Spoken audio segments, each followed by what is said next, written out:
Shalom, shalom, les koulam. Alors aujourd'hui, les attachés, on va continuer. Shalom. Shalom. Et on va continuer de finir la halakha de Shelakh Lekha, donc à partir de la semaine dernière, Shana Shniya de Ben Yishai. Et si on a le temps, on peut commencer les attachés, l'introduction de la paracha de la semaine. Donc on s'est arrêté, si je ne me trompe pas, à halakha 9. Donc je vais partager l'écran et on va commencer.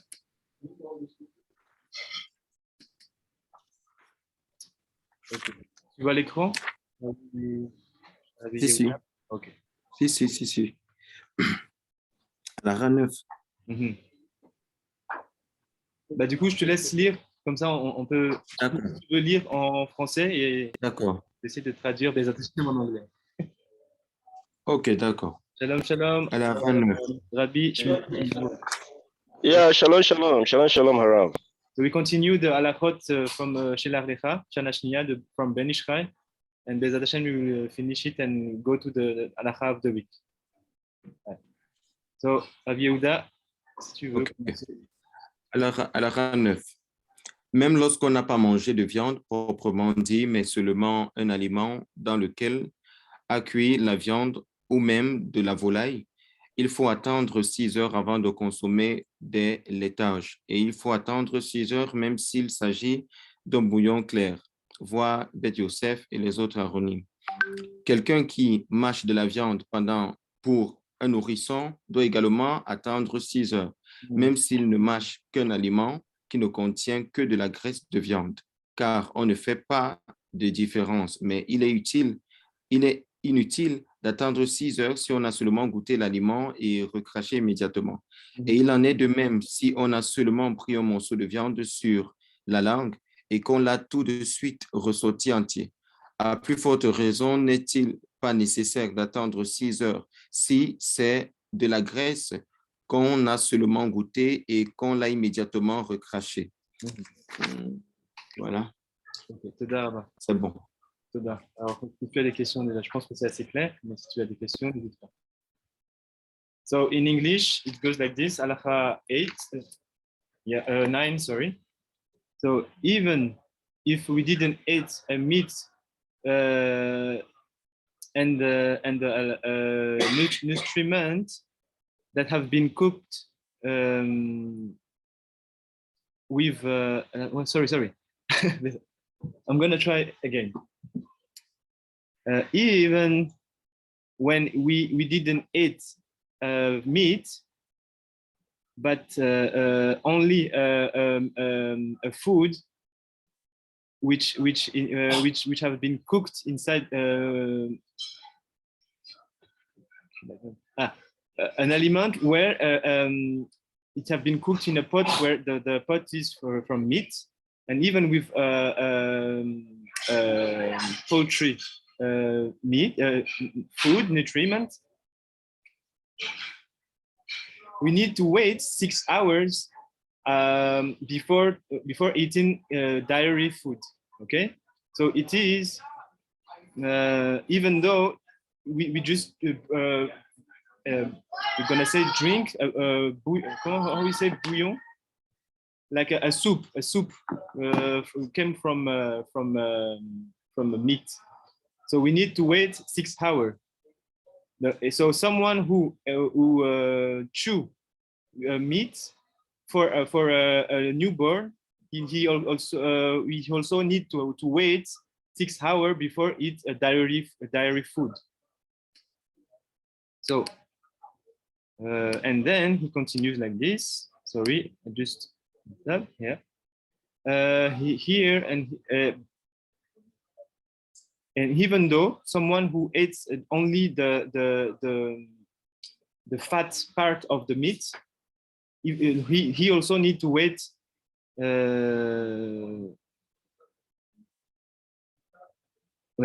he needs to wait 6 hours also. So sorry, I need to start. We're gonna continue. So welcome, Rabbanit Emuna.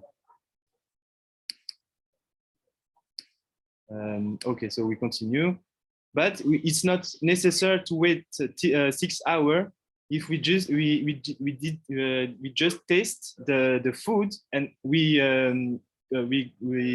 crash we how you say it in English? Oh my recracher. Comment tu dis recracher? Yeah. To spit out, yeah, to spit out the food directly after.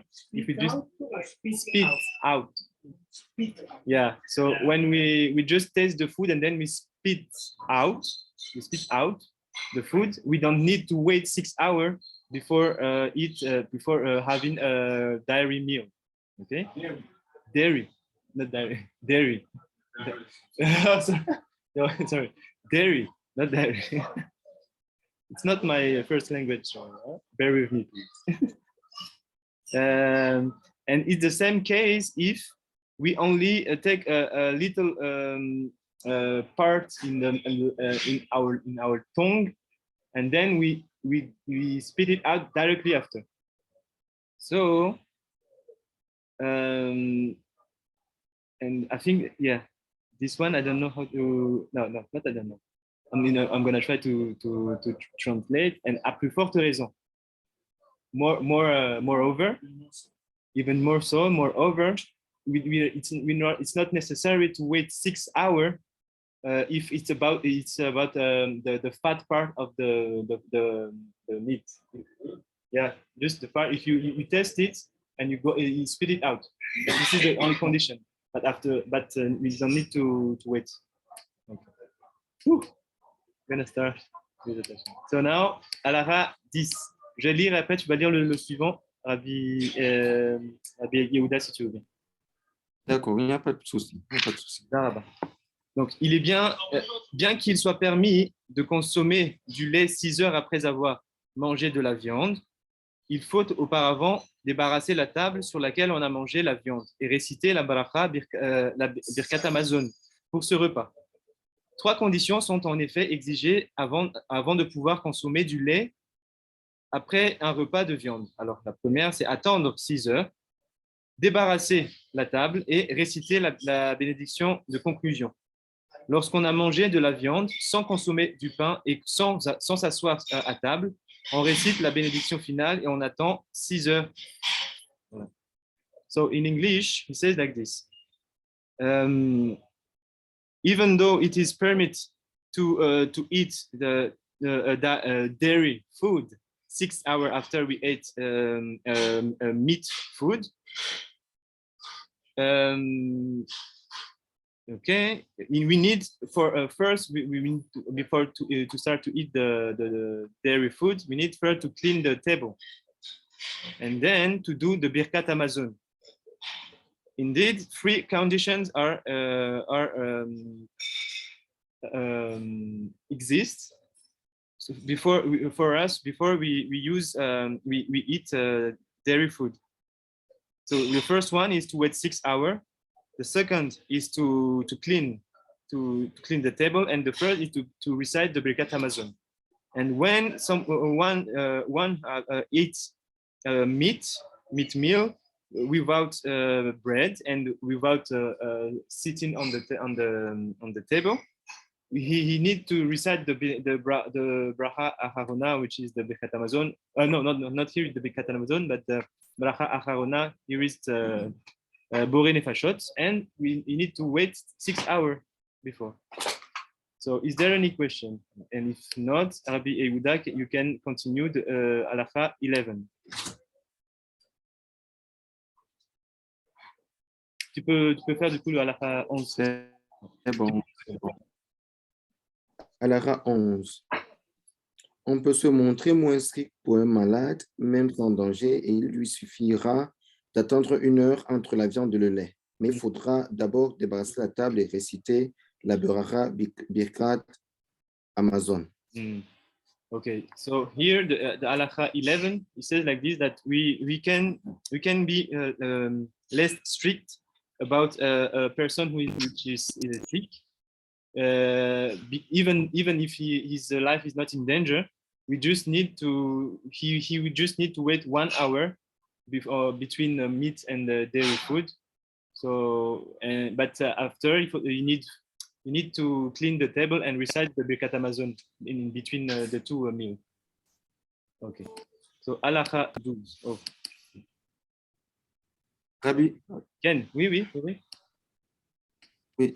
Rabbi Yishai, je sais pas, peut-être, je sais pas si tu pourras me répondre. Il y a une question qui m'intrigue là. Peut-être je demanderai aussi à Rabbi Pinras. Pourquoi spécifiquement il faudrait attendre 6 heures et 1 heure pour un malade? Ça, c'est une question qui, depuis, me dérange, depuis l'an passé. J'essaie de méditer dessus. 6 heures pour les personnes qui sont malades et 1 heure seulement pour les personnes qui... C'est ce qu'on vient de dire. Si quelqu'un est malade, il n'est pas obligé d'attendre 6 heures pour manger deux sortes de repas.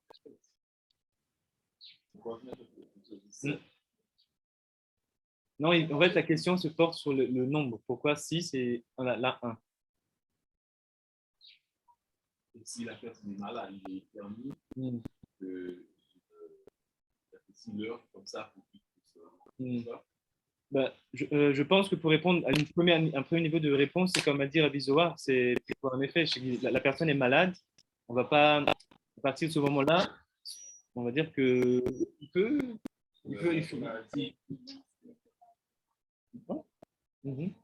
Oui. Moi qui j'ai souffre de diabète. Je n'ai pas fait 6 heures sans manger. Tu n'as pas le droit? Ok, bon, voilà. So, on a un cas ici, Rabbi Yehuda, justement Rabbi Binyamin, qui a le diabète et qui, lui, ne peut pas laisser 6 heures entre deux repas. Donc, en fait, dans ce cas-là, il y a une permission. Parce qu'on est malade, on va dire, et qu'on veut... L'idée, c'est d'être moins strict là-dedans. Maintenant, si ta question se porte vraiment sur les chiffres, c'est-à-dire pourquoi 6, et je pense que c'est ça la question, et pourquoi 1, parce que tu es malade, il faudra creuser un peu. Je vois ce que tu veux. D'accord.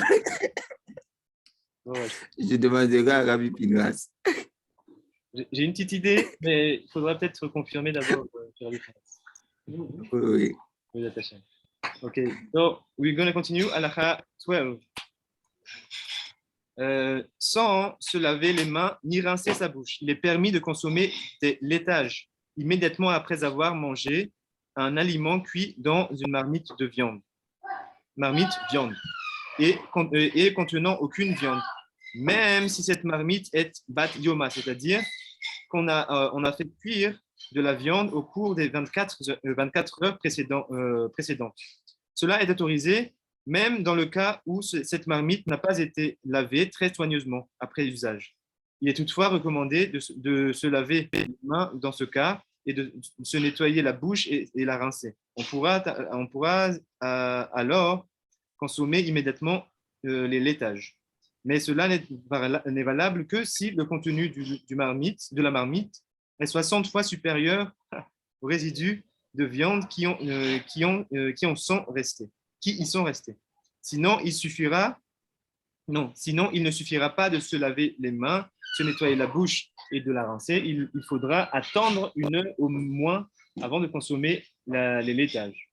Quant à ceux qui se montrent plus stricts et attendent 6 heures dans ce cas également, il a un mérite particulier. So here it's an important halakha. In halakha 12, he says, without washing our hands and rinse our mouth, it is permitted to eat dairy food immediately after eating food that have been cooked in a meat pot. So, but the pot doesn't contain a meat. Just we cooked meat inside the pot, and we use it for dairy food. So in that case, we don't need to wash hands or to rinse mouth or to etc. Okay, but it is permitted. It is permitted even in the case where the pot haven't been well washed. But then the Ben Ishai add that it is good to wash our hand and to wash our mouth and to rinse our mouth and also so to clean the pot, and after only after we can eat the dairy food.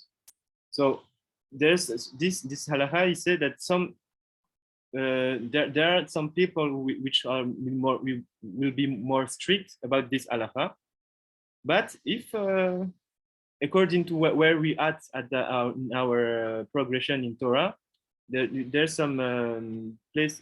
This halakha allows us to directly eat the meat plate. The food plate. Yeah. And the second part, it says that, but it is only available when if the food that are inside the pot, it's 60 times superior to the residue of the meat that was there. Only that is the condition. If it's less than that, we cannot eat. Yeah. Donc, and then in the other case, it's not enough to wash hand and to rinse our mouth. We need to wait at least 1 hour. So this is the next picture. At least 1 hour before to eat the other kind of food. And then he adds someone who is more strict about this halakha and wait 6 hours in this case, he will have specific merits. That was the last word. Okay, so halakha 13, Rabbi Yehuda. 13. Il n'est pas nécessaire d'attendre 6 heures, ni de se laver les mains, se nettoyer la bouche et la rincer après avoir consommé des œufs cuits sur le couvercle de la marmite ou mijote le repas de Shabbat qui contient de la viande. Celui qui veut être plus strict et qui se nettoie et se rince la bouche a néanmoins un mérite particulier. Ok, donc là c'est assez clair. En anglais, in English it's like this. So the halakha 13, he said, it's not necessary to wait 6 hours and to wash our hand and to rinse our mouth after eating an egg that have been cooked on top of a pot where meat food have been cooked. So just check something. The lid, yeah, the lid of the pot. We put the egg on the lid of the lid of the pot, and that this is some way that how you say it, minhagim, that we do on Shabbat. We can put the egg on top of the lid of the pot and to cook it. But he says someone who wants to be mahmi and strict, and who will gonna wash his hand and rinse his mouth, he will have a particular merit. Halakha 14. Il est permis de manger de la viande immédiatement après avoir consommé des laitages, mais il faut d'abord se nettoyer la bouche en mastiquant un morceau de pain avant de l'avaler, la rincer soigneusement avec de l'eau et se laver bien les mains. On peut alors manger la viande tout de suite. Il faut se laver les mains même si on s'est servi d'une fourchette. Cette ablution entre le lait et la viande doivent se faire dans un récipient, de la même façon que pour le maïm acharonim, comme l'indique le Maran. Si on n'a pas d'eau, on peut se laver avec d'autres liquides en cas de besoin, comme l'indique Shioré Bracha. Il faut également se laver les mains, se nettoyer la bouche et la rincer pour consommer de la volaille après avoir mangé des laitages, comme l'indique le Bet Yosef. Si on ne dispose pas de pain pour se nettoyer la bouche, on pourra se servir de fruits, mais pas de farine, ni de dattes, ni de légumes. Il faudra d'abord se nettoyer la bouche avec du pain, ensuite la rincer. Si on la rince d'abord et nettoyer avec du pain ensuite, on n'a pas à se soucier a posteriori. Si on s'est contenté de mastiquer du pain sans l'avaler, c'est valable a posteriori, mais a priori, il faut l'avaler. D'autant plus qu'il est interdit de le recracher puisque l'on n'a pas le droit de gaspiller la nourriture, comme l'écrit Teshuvah. So, Halakha 13. So, it is permitted to eat meat immediately after we ate dairy food. But first we need to clean our mouth, and how we do it by chewing bread, and then we swallow it, and then we rinse it.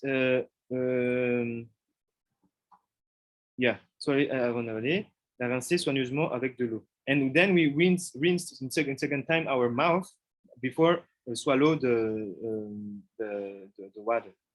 But and then we can eat the meat. Il faut se laver les mains même si on s'est servi de l'eau. And then he said, even though if we use forks,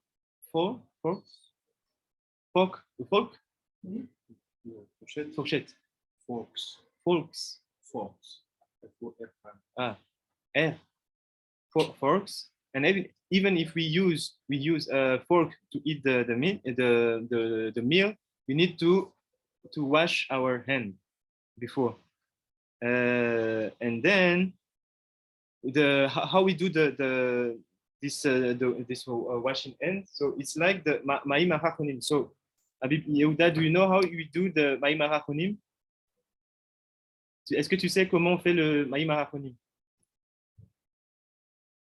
Ah, ton micro. C'est au niveau du bout des doigts. Okay, exactly. So I asked Yehuda how we do the Ma'im HaChachonim. So yes, we take a keli, and then we put water, and we only need to wash the fingers like this. So we start with the right hand up, and then up, like this. So this is how we do when we want to eat. We pass from dairy food to meat. Okay. So when we add.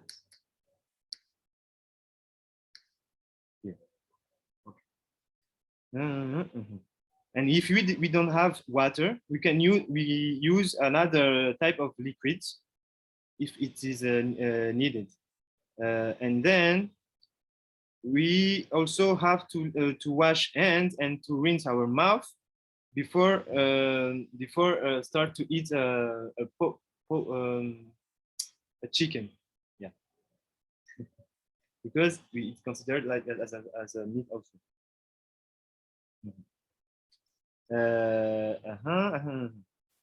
But if we don't have bread in order to clean our mouth, we can use a fruit instead. But we don't, but not a dough or dates or all vegetables. Only fruits.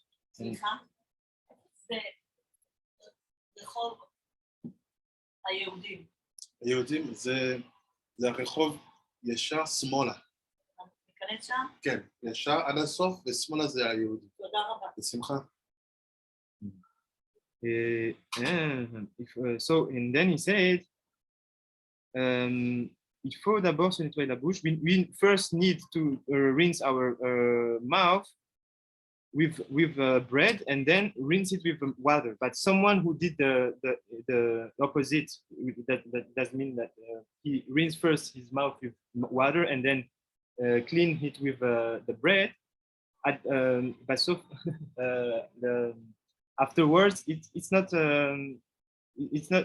okay.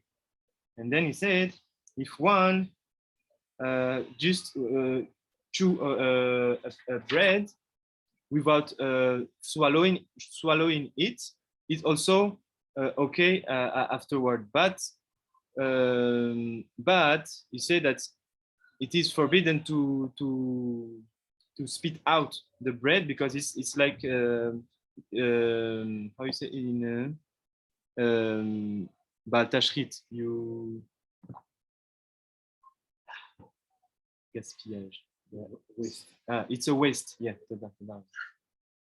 it's a waste. So it is forbidden in Torah, in Judaism to waste food. Okay, so Halakha 15. Rabbi Yehuda, si tu es prêt. Halakha On va 15. et on va les attacher pour pouvoir commencer l'autre. D'accord. Toutes ces règles de manger de la viande après le laitage ne sont valables que pour les simples laitages. Pour le fromage, en revanche, bien que la stricte halakha permet de consommer de la viande immédiatement après le fromage, une fois qu'on s'est lavé les mains, nettoyer puis rincer la bouche, on a néanmoins l'habitude d'attendre un certain laps de temps entre les deux. Certains ont l'habitude d'attendre 1 heure, mais il faut également qu'il s'agisse d'un autre repas. D'autres attendent 3 heures et nombre de grands rabbanim attendent 6 heures. Comme l'écrit le Rida dans Rioré Brara, voici ce que nous faisons nous-mêmes ici à Bagdad. S'il s'agit de fromage dur qui a 6 mois ou plus, on attend 6 heures. S'il a moins de 6 mois, on attend 1 heure par mois. C'est-à-dire 5 heures s'il a 5 mois, 4 s'il en a 4, 2 s'il en a 2, et ainsi de suite. Mais le Rav Eliyahu Mani témoigne que l'usage à Yerushalayim est de ne pas attendre du tout pour consommer la viande après le fromage. Que ce fromage soit vieux ou non, lorsqu'on a l'habitude d'attendre, cela ne fait aucune différence que ce fromage soit bouilli ou grillé. Le Harizal était extrêmement strict à ce sujet et s'il avait mangé du fromage, il ne consommait ensuite plus du tout de viande au cours de la même journée. Il est digne d'envie et son sort l'est aussi. Est-ce que tu as des questions? Non, pas vraiment. 15. Exactement. Bagdad est... Okay. So, halakha 15. Now, all the halakhot that we saw about eating meat after just after having dairy meal are only available with simple dairy food.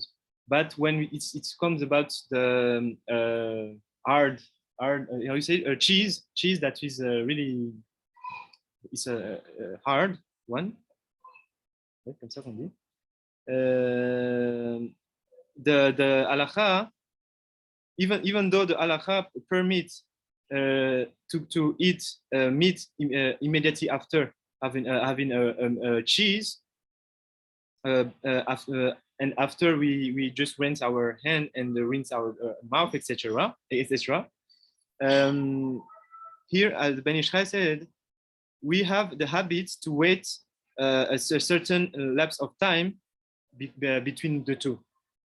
So some have the habit to wait 1 hour, but we also need il faut également qu'il s'agisse d'un repas ou un autre. But some wait 3 hours between the 2 meals. And many rabbinims wait 6 hours. Like if you want more detail in the notes of Yosef. And okay, so here Ben Yishai explained what they do in Baghdad. So he said if the cheese have been made more than 6 months, 6 months or more, sorry, they wait 6 hours. And if the cheese have been created less than 6 months, they will wait according the number of the months that the cheese have been created. So, for example, if it have been created 3 months ago, so you need to wait 3 hours, 4 months, 4 hours, etc., etc. But the Rav Eliyahu Mani testified that in Jerusalem, the uses are not to wait before eat the meat meal after having the dairy meal. So even though the cheese is old or have been cooked, and then he add, when we have the habits to wait, there's no difference, he says, between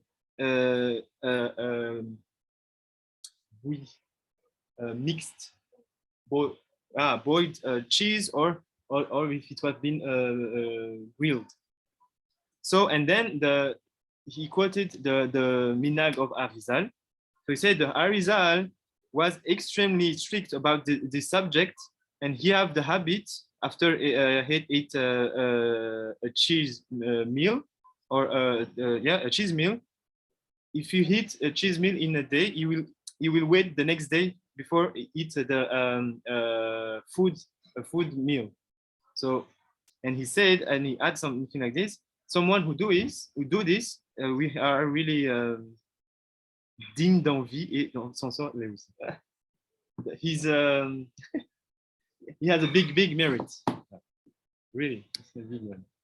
And also here in Bosnia we follow the teaching of Arizal. So when we have generally when you have a cheese food, we will not eat meat directly on the day.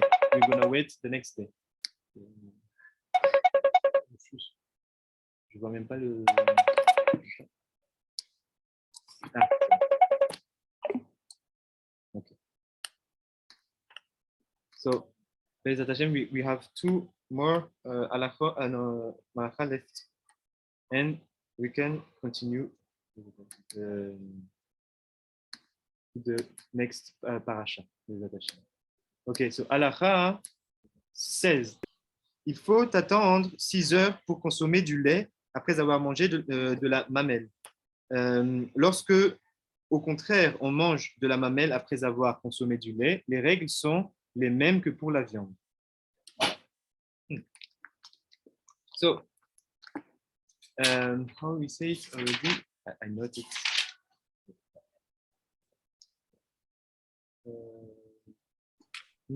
Abishai, Oui. s'il te plaît, excuse-moi.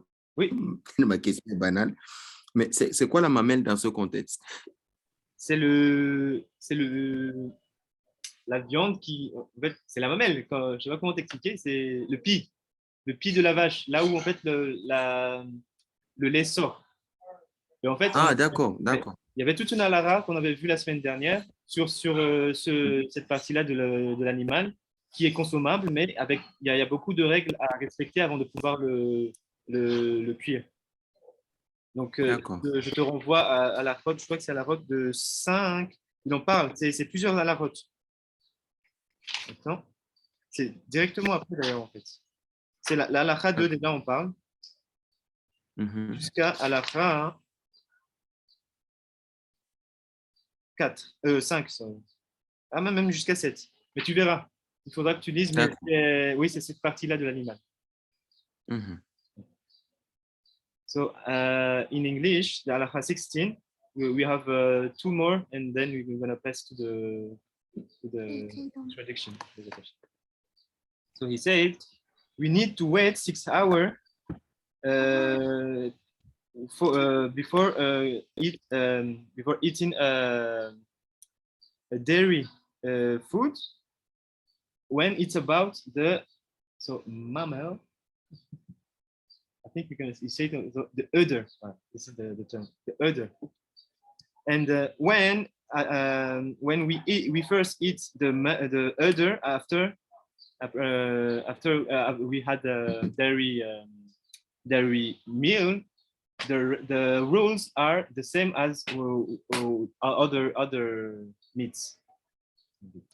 That was Halacha 7. So the last one, Halacha 17. Rabbi Yehuda. Halacha 17. À moins de donner une forme différente au pain, on ne doit pas pétrir la pâte avec du lait. Si on la pétrit et fait cuire sans en changer la forme, et qu'il ne s'agit pas d'une quantité assez petite pour qu'on la consomme en une seule fois, elle est entièrement interdite. Il ne sert alors plus à rien de lui donner, s'il te plaît, Raïm. Il ne sert plus à rien de lui donner après la cuisson une forme différente.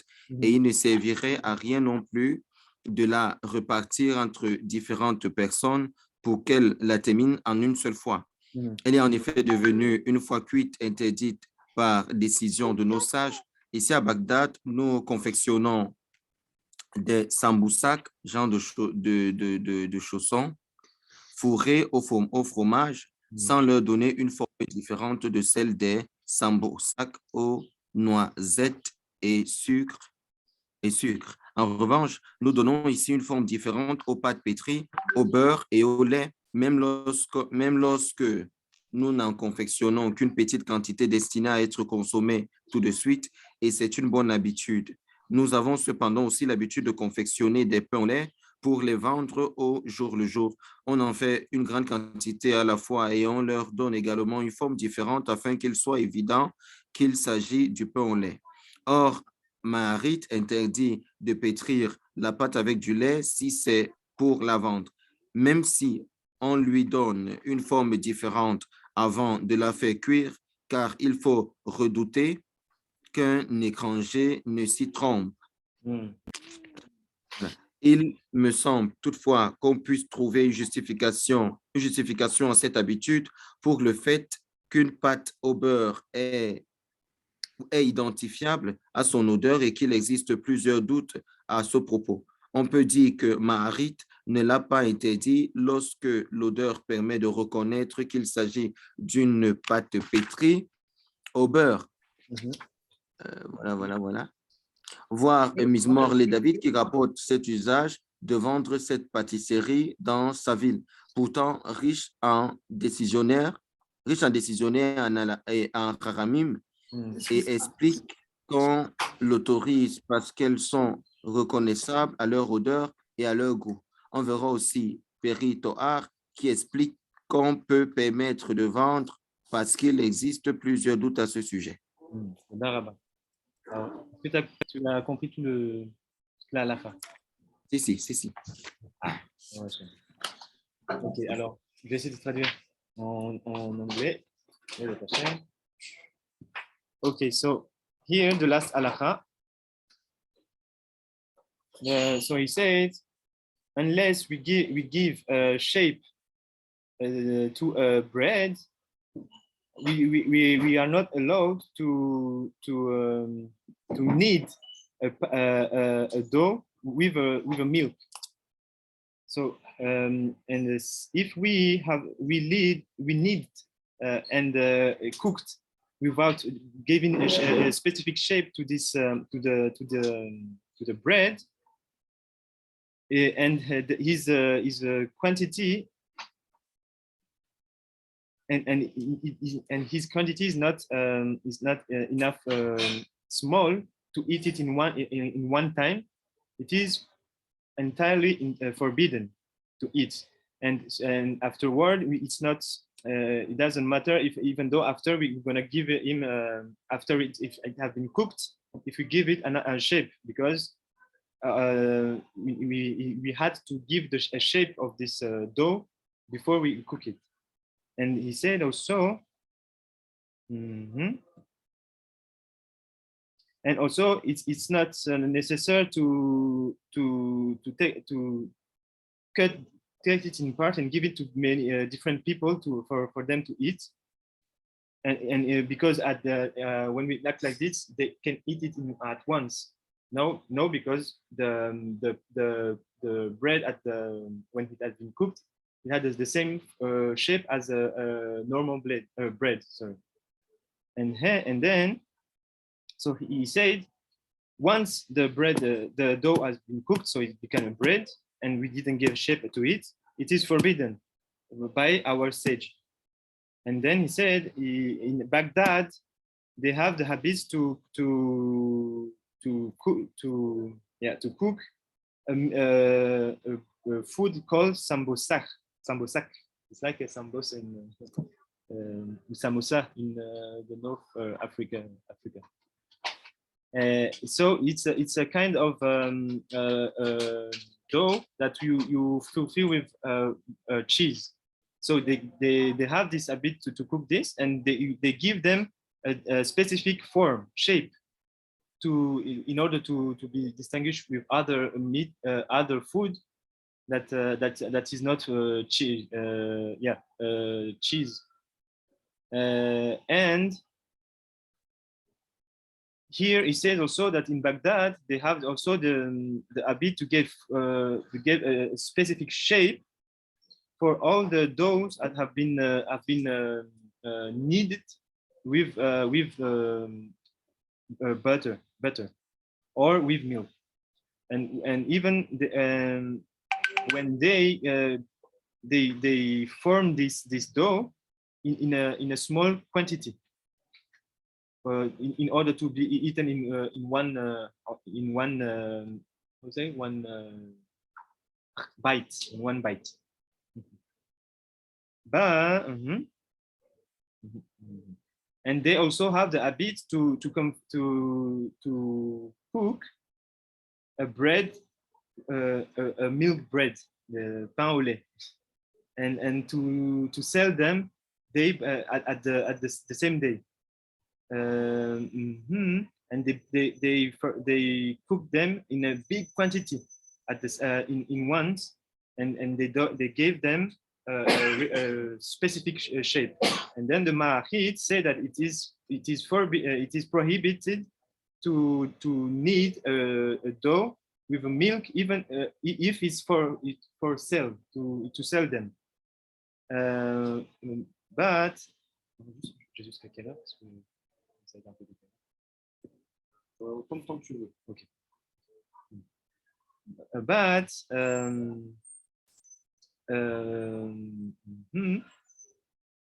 même si on lui donne, even though if we give to this food a specific shape in order to be distinguished with the other food, but then the Ben Ish Chai said, but I think that we can justify this habit by the fact that the dough that have been kneaded with butter have a specific smell. So we have when you take it, we know that it has been how you say, kneaded with butter. So it's halal, it's milk. So in this case, this is how Ben Ish Chai explained their habits in Baghdad. So he said, on peut dire, so we can say that Mahit didn't put a prohibition when we know that by smelling the food, we know that there is a butter inside. So that was basically all the halakhot. Is there any question? Est-ce qu'il y a une question? Ou plusieurs? So I think you said like we have to wait 6 hours in order for us to drink milk or something like that. So, but the problem is like I think like according to another limud, in the same day we eat meat, we cannot drink milk. We cannot mix it. So what was the question? I didn't understand. It's about the mixture. So your question, we need to wait 6 hours? So you said like you need to wait 6 hours. Yeah, but I said like another limud, we learned that in the same day we eat meat, we can't drink milk. We cannot mix. We have to wait 24 hours. Yeah. One day. Yeah. So I'm gonna try to do a little summary about this halakha.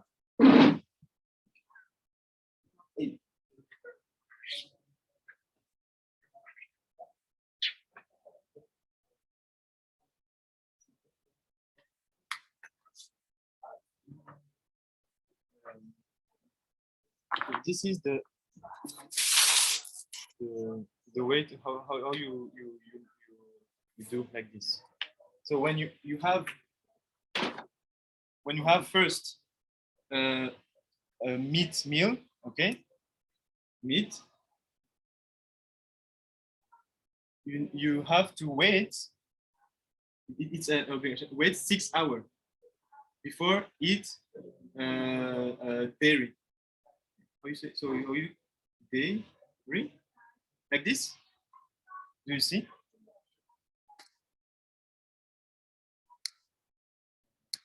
Dairy, it's like this. Okay.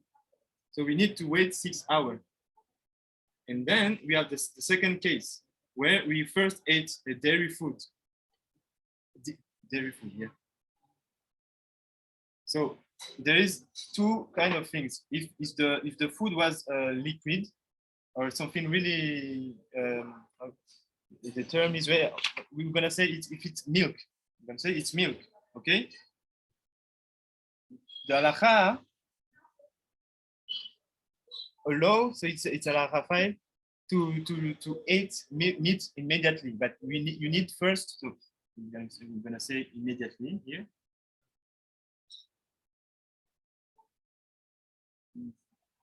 But you have some conditions. It's like rinse. First, we saw it. It's sorry, it's here. We need to rinse our to wash our hands only with the fingers, and then we need to take a bread. We chew it and we swallow it, and then we rinse with water, and then we can eat a meat food. But when it's about cheese, hard cheese, yeah. Cheese, yeah. Like this. Cheese is like this. Yeah. With the E in the end.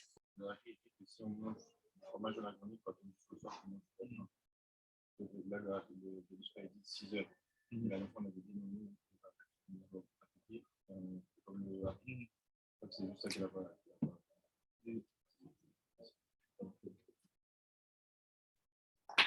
Mais je vais quand même reprendre en fait comme ça, elle voit déjà la phrase stan, enfin, de base, et on rajoute mais ouais, je crois que c'est I hope that that's un peu lui. So when it's about cheese, so there are some different how we say it, Halakhot, minag. It's not minag, but Halakhot, cheated. Some say that we need to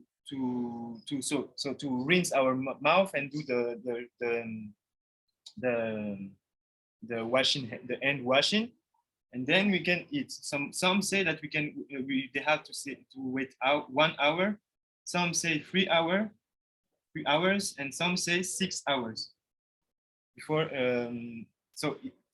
And then he talked about the Arizal who doesn't eat when, for example, he start to eat some cheese food at the morning. He will not eat basari, which is meat food, in the rest of the day. You will wait 24 hours after.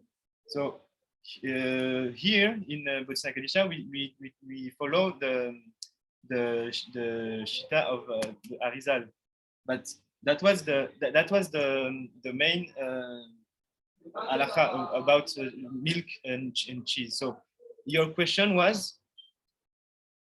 My question was about that. Yeah, it's correct now. Okay. Because you said like the second case, you see.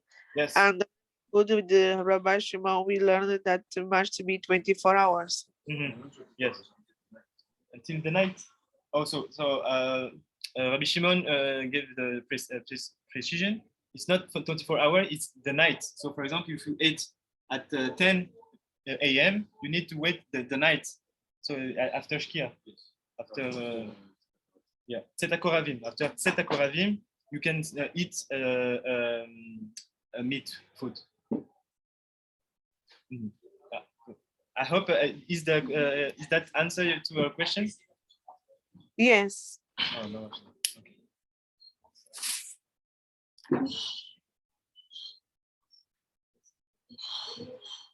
Mm-hmm.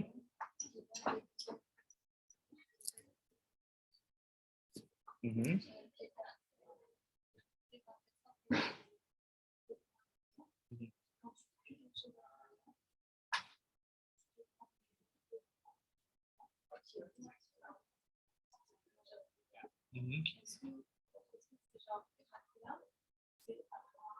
Alors, d'abord, tu es dans quel cas? Ici ou ici? Tu es dans quel cas?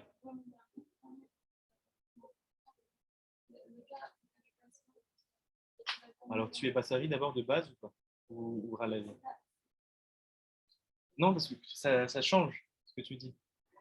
Si tu es Bassari, c'est la halakha, comme c'est pas la même chose que ici. Ici, ils le permettent, même s'il y a même des résidus, mais il faut que ce soit 60 fois plus. Dans ce cas-là, si tu étais halavi, si tu es Bassari, c'est pas la même halakha, c'est pas la même décision. Donc, je sais pas.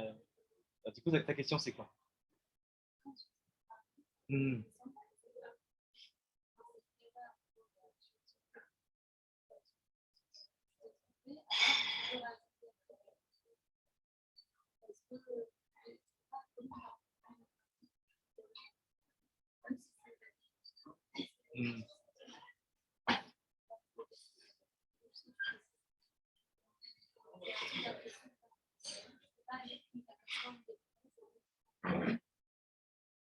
Ok.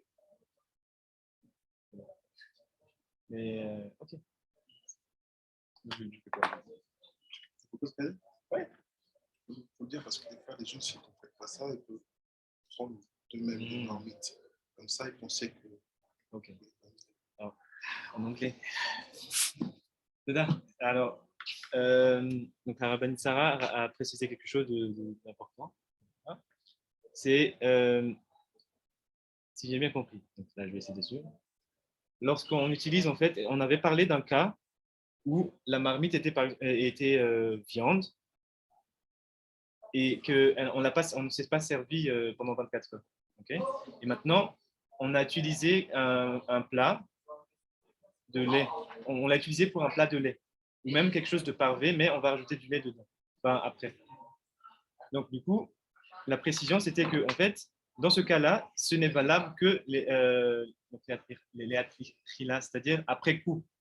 Mais pas, en fait, si par exemple on a pensé maintenant, je sais que cette marmite-là, c'est une marmite de viande et que je vais l'utiliser parce que ça fait 24 heures que je ne l'ai pas utilisé, en fait, dans ce cas-là, ce n'est pas permis. Voilà, donc ça, c'est une précision importante. Mais après coup, si on ne savait pas que c'était quelque chose c'était une marmite de viande, on l'a utilisé et qu'après, après coup, on se retrouve avec ce plat-là. Dans ce cas-là, on peut l'utiliser.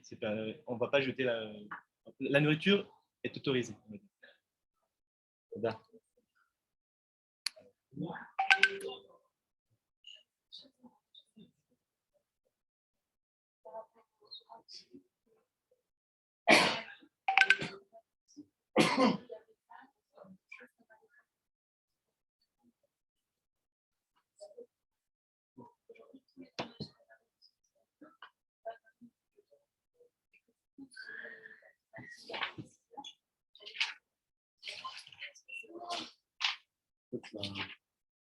Il y a certains fromages, même si ce n'est pas du hard cheese comme à l'époque, j'ai connu un rabbin qui avait vérifié justement la question de fromage installé.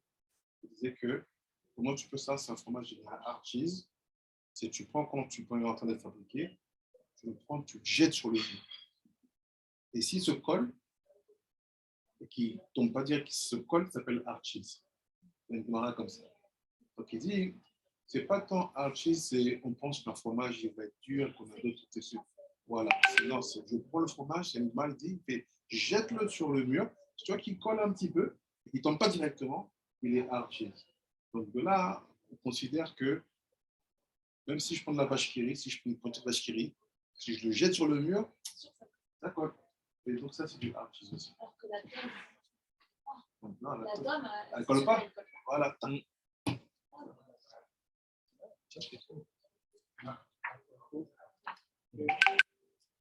Ok. Donc, ça va être là-haut. C'est pas comme là. Le lait que nous utilisons ici, quelquefois, est cher. Le lait, non, j'ai dit que la société de lait ici a été rachetée par les Chinois. Ça veut dire que c'est compliqué. Il n'est pas bien. Donc, okay. Hein? Moi, je parlais à... Alors, si j'ai encore un peu de temps, je vais commencer un peu le... Commence, mais pas bon. T'as pas ton cours à toi? J'ai pas... Parce qu'on est en cours. Ok. J'ai pas... Comme, en fait, je fais halakha et tout seul. Là. Et du coup, je peux pas faire le... Dans la semaine, je peux même pas faire de... Moi, je vais entendre le Rabbi Yishai. Et... Les attachés, on va voir. si je suis inspiré. Les attachés. Ok. Bah, du coup, on va prendre... Alors, j'ai pas pris la photo. On va commencer la paracha de la semaine, Shana Shniya. Rabbi Yishai, s'il vous plaît, j'ai une question. Oui. Oui. Y a quelqu'un qui a posé aussi la question tout à l'heure au sujet des 6 heures qu'on attend, parce que apparemment ça varie d'une tradition à une autre. Mais les 6 heures, est-ce que c'est un rapport avec le corban de l'après-midi que faisaient les Kohanim? Les 6 heures qu'on attend, s'il vous plaît. Non, ce n'est pas en lien avec les corbanotes de l'après-midi. D'accord, ok, merci. Donc, je vais envoyer la photo.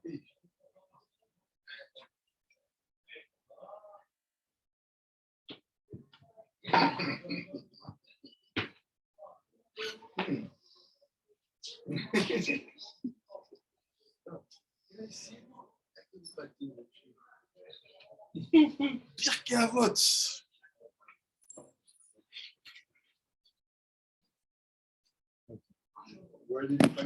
Est-ce que vous avez reçu la photo? Si. Okay. Très bien, on va aussi partager. Et on va continuer la présentation.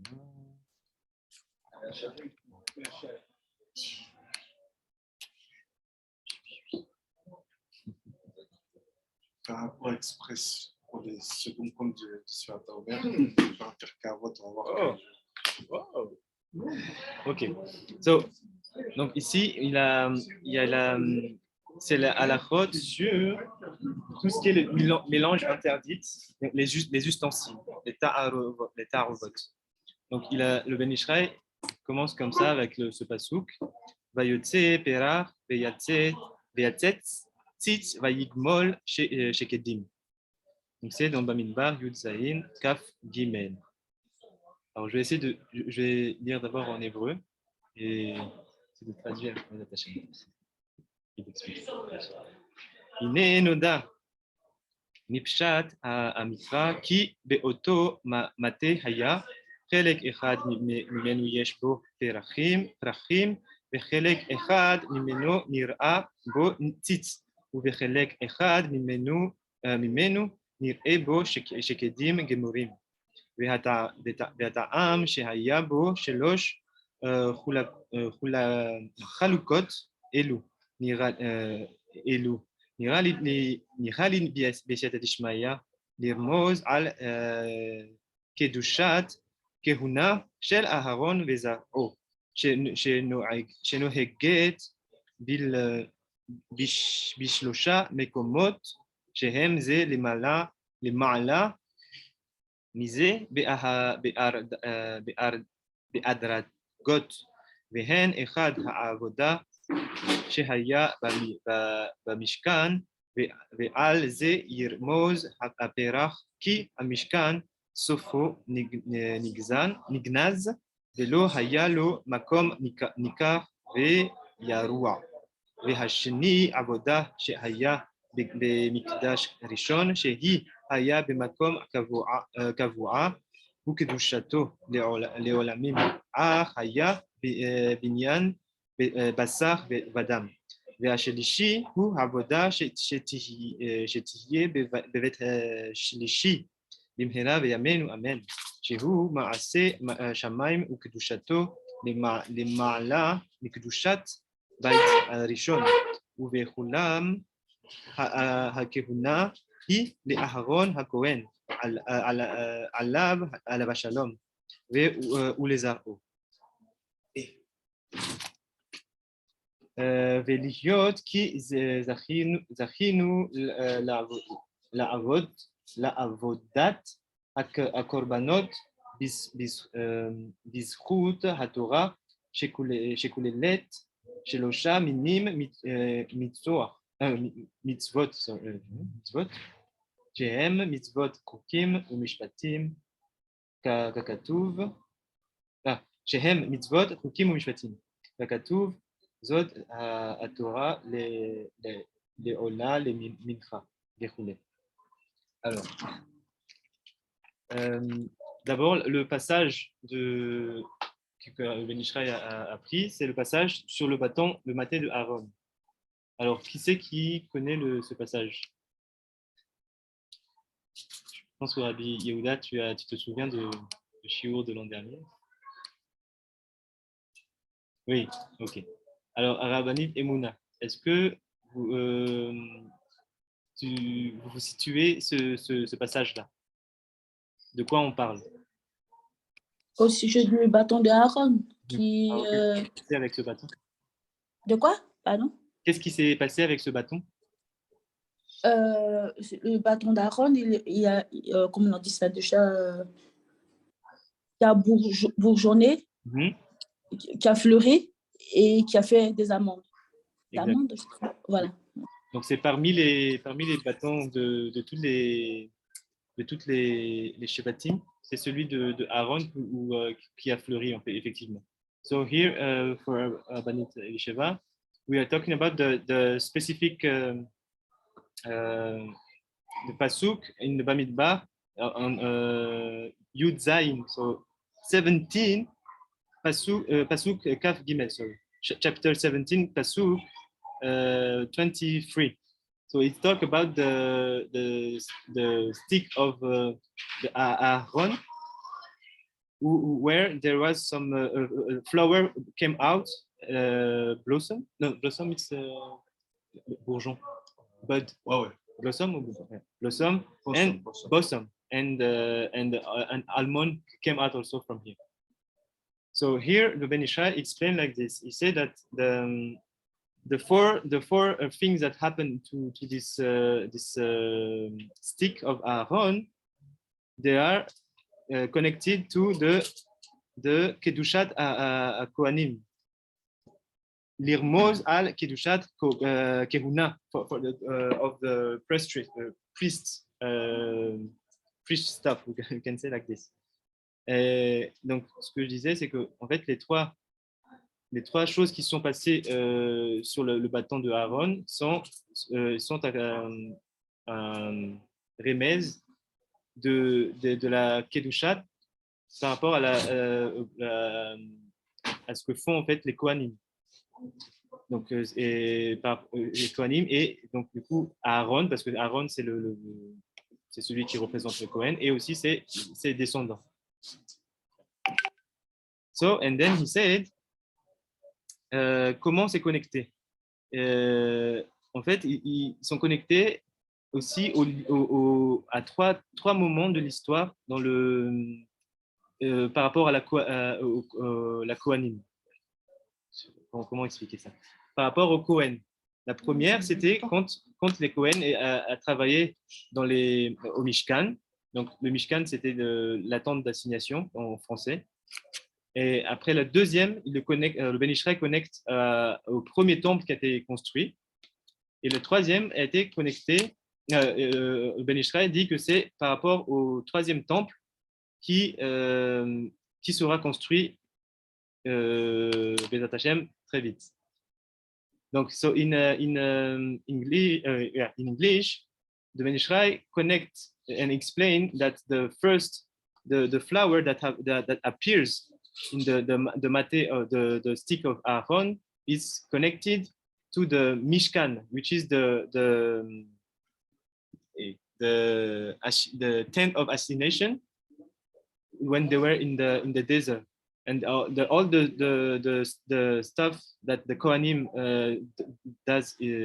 did at the time, it's connected to the flower. How we say it? Because he said,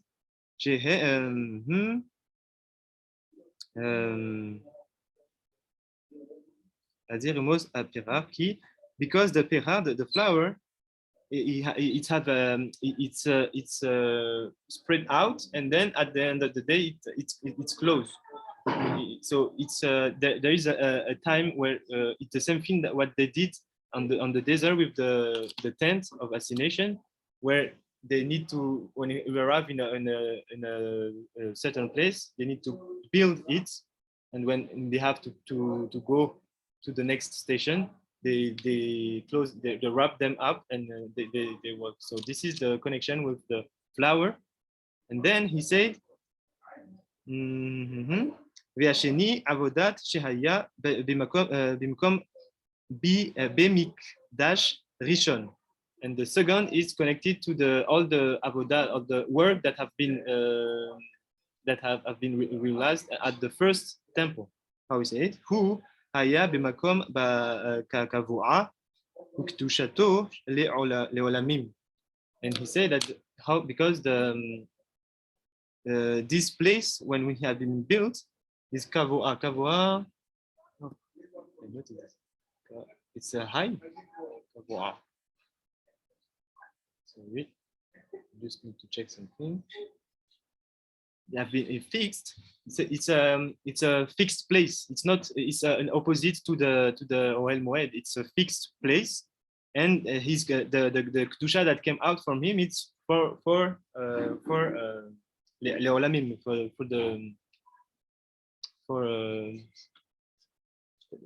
I say it in English. It's 10 more. En anglais. Olamim. It's for the say for the word, but it's not for the words. It's eternity. It's 10 forever. Forever. In opposite to the Ohel Moed also, not in opposite, but yeah, in opposite to the further. And then it's related to the bud, the bosom, which is it's not moving. It's fixed on with the stick of the flower. So it's something is that really take roots with all the flower. And the third one, in Hashlishi hu avoda shetihye bevet shelishi bimhera b'yameinu. So the third one, it's connected to the third temple that's going to be built from by Hashem itself. According to this, shehu maaseh shamayim. It will be built from the sky. Ukdushato le male mikdushat Bayit Rishon, and is the Dusha that came out from this place. It's Limala. It's way superior that the first temple, that the Kedusha, the first temple. So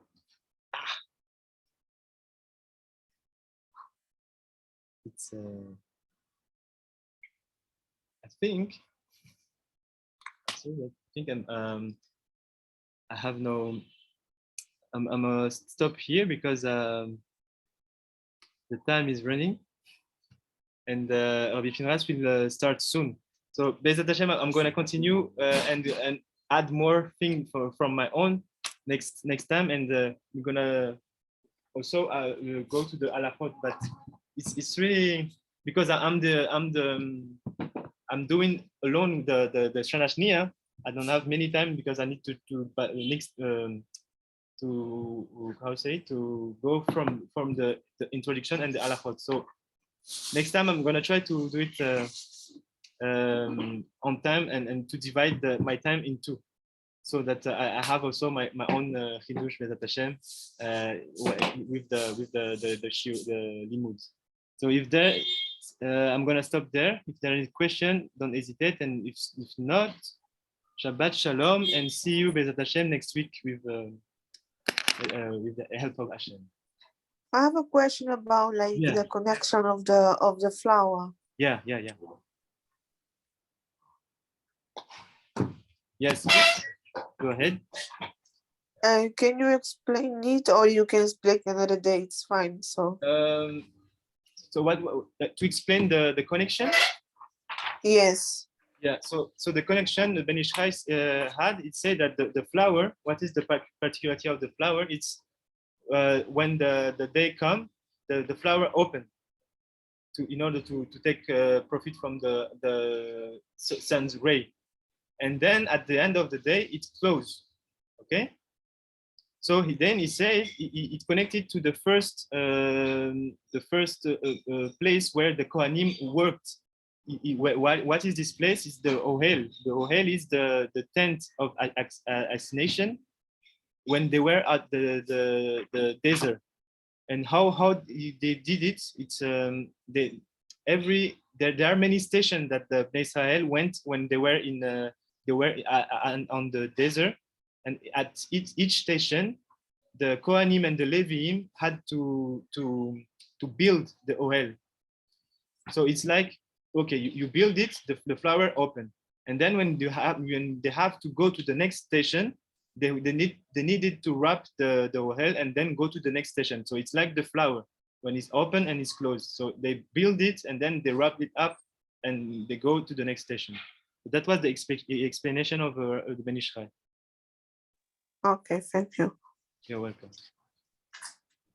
Okay, so Shabbat Shalom. Shabbat Shalom. So Rabbi Pinach will start in 2 minutes, so you can stay. Bezat Hashem. Amen. Merci Rabbi, Shabbat Shalom. Shabbat Shalom.